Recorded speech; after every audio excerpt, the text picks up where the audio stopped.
Hi, my name is Jeremy Crook with Crushing It Apparel and Logo Promotions, and today we're here to show you guys how to string the masks that you guys have been buying. When you get the mask, you'll notice you have the string and the mask. The curved part on the top is for the nose. What you're going to do is you're going to take your string and you're going to insert it through the bottom of one of the sides. Doesn't matter which one to start. When you string it through, it's going to come up and then it's going to go down the opposite side, creating a loop on the top. So you're going to string it through,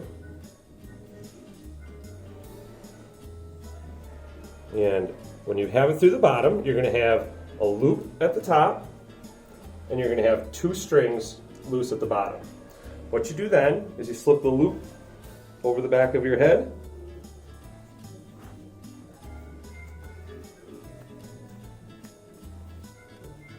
put the mask on, make any adjustments, and then you're going to tie it in the back. We appreciate it. Take care and have a great day.